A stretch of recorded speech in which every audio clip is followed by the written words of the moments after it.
Let's talk about NISS, baby. Let's talk about you and me. Okay. So, this is the goal of FMC. You have a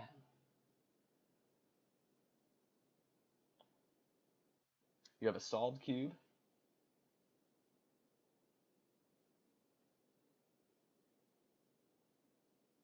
And you have a scrambled cube. So NISS, or first off, before we even get started, the goal is you have a sequence called the normal scramble that takes your solved cube to the scrambled cube.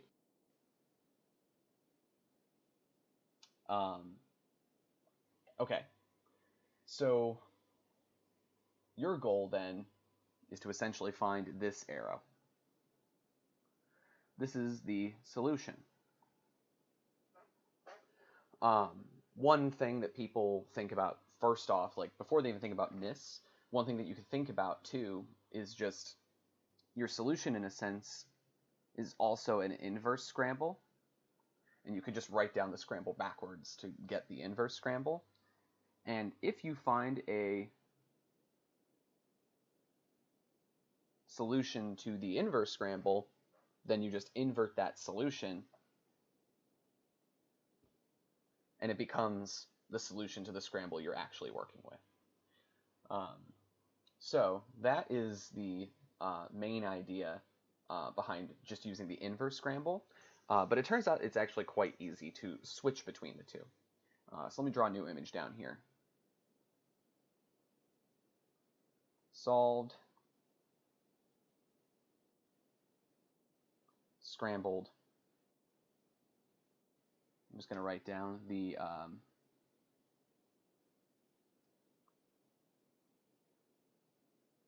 here N for normal scramble and I for the inverse scramble. So here's how NISS works. Let's say you do the normal scramble and you find some start from the scrambled cube that takes you to a 2 by 2 by 2 block on your cube. So in reality, what you just did is you created an algorithm using the start of the scramble here.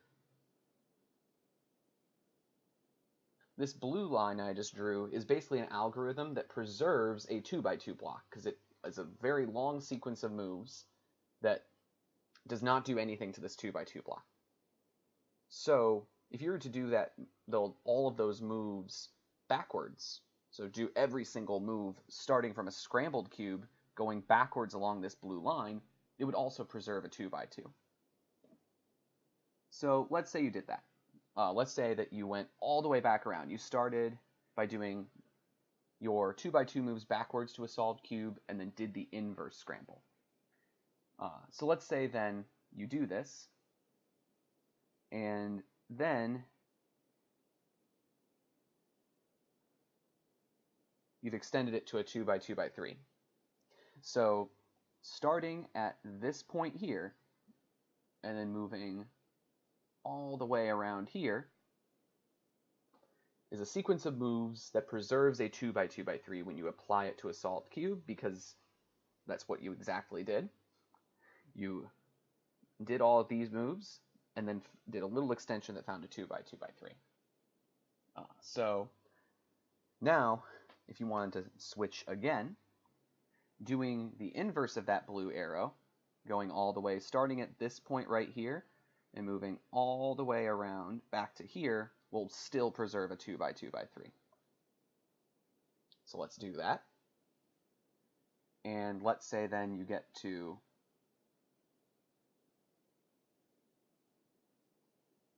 an F12 minus 1. So then, similarly, you have now found an algorithm, because you did this whole thing to start to get to 2 by 2 by 3 and extended to an F12 minus 1. So now you have an algorithm that, when applied to a solved cube, goes all the way around and produces an F2L, or preserves an F2L minus 1. So let's say you want to switch once more. You do all of these moves backwards, do your inverse scramble, and then reapply your 2x2x3 moves. And then you should have an F2L minus 1, because going the other way around also preserved an F2L minus 1. And let's say that you finish the cube. You found like an LL skip or something. Awesome. So what that means now is you have found a sequence of moves, and I'm going to denote all of these pieces here now. So we found these were moves done on normal the first time. These were moves done on normal the second time. These were moves done on inverse the first time, and then moves done on inverse the second time. When you did,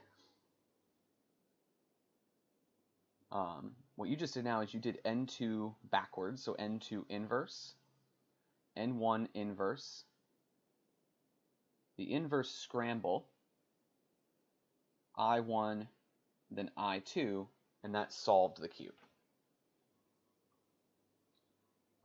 But ideally what we want is a solution that when we perform the normal scramble, we do some stuff and then get a solved cube. But we can do this by essentially realizing that here, with the way we've drawn these arrows, we've actually connected now a path from the scrambled cube to the solved cube, and the path that we've just constructed is N1, N2, I2 inverse, I1 inverse. So when you switch scrambles, essentially when you want to recompile everything, you would just do all of your moves done on the normal scramble and then all of the inverse scramble moves backwards. So that's the idea of NISS. Essentially, to switch, you're just inverting the moves you just did, then doing the opposite scramble, applying new moves, and then you can just keep reapplying this, going back and forth around the whole circle of scramble and solved. So that's the main idea.